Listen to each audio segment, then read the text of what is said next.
আপনারা প্রেস কাউন্সিলের কথা বলেছেন যে প্রেস কাউন্সিলকে শক্তিশালী কার্যকর করা যায় কিনা। আমাদের কাছে এমন প্রস্তাব এসছে এবং অনেকের মূল্যায়ন আমি ব্যক্তিগতভাবে অন্তত সেই মূল্যায়নে বিশ্বাস করি যে এই প্রেস কাউন্সিল একেবারেই অকার্যকর। এই প্রেস কাউন্সিলের আর কোনো প্রয়োজন নেই। এই প্রেস কাউন্সিলের বিলোপ ঘটিয়ে নতুন কোনো একটা প্রতিষ্ঠান করা দরকার যেটা কার্যকর হতে পারে।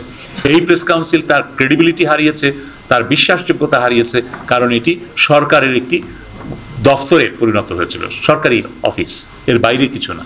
অথচ এর ভূমিকা হওয়ার কথা ছিল একটা স্বাধীন নিয়ন্ত্রক প্রতিষ্ঠানের, তদারকি প্রতিষ্ঠানের, যে সংবাদ মাধ্যম, সংবাদপত্র তার দায়িত্ব পালনে কোথায় ব্যর্থ হচ্ছে বা কোথায় সংবাদপত্র বেআইনিভাবে হয়রানির শিকার হচ্ছে সেই সমস্ত জায়গায় প্রোটেকশন দেওয়ার, সেগুলো নিষ্পত্তি করার। কিন্তু তারা সেটা করতে পারেনি। তারা সরকারের আর একটা পুলিশের মতো ভূমিকায় এসে সেই সরকারের পুলিশি প্রতিষ্ঠান যেরকমভাবে কাজ করে সেটাই করেছে। একটা পত্রিকা বন্ধ করে দিয়েছে তারা। অথচ তাদের যে আইন, প্রেস কাউন্সিল প্রতিষ্ঠার যে আইন 1973 সালের অধ্যাদেশ, সেই অধ্যাদেশের প্রথম লাইনেই আছে যে সংবাদপত্রের স্বাধীনতা নিশ্চিত করা তার দায়িত্বের মধ্যে পড়ে। সেই আলোকেই কিন্তু এই প্রতিষ্ঠানটি গঠিত হয়েছিল। কিন্তু সংবাদপত্রের স্বাধীনতা নিশ্চিত করবে কি? সংবাদপত্র বন্ধ করার সিদ্ধান্ত তারা অনুমোদন দিয়ে দিল।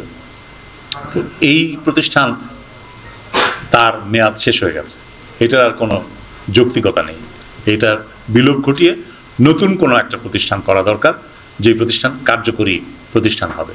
এবং এই প্রতিষ্ঠানে মানে সংবাদ মাধ্যমের লোকদের যেমন প্রতিনিধিত্ব থাকবে, তেমনি নাগরিক সমাজের, পাঠকদের, এদেরও প্রতিনিধিত্ব থাকতে হবে, দর্শক শ্রোতাদেরও প্রতিনিধিত্ব থাকতে হবে, মানুষের ভয়েস থাকতে হবে, যাতে সংবাদপত্র জবাবদিহির ঊর্ধ্বে উঠে না যায়।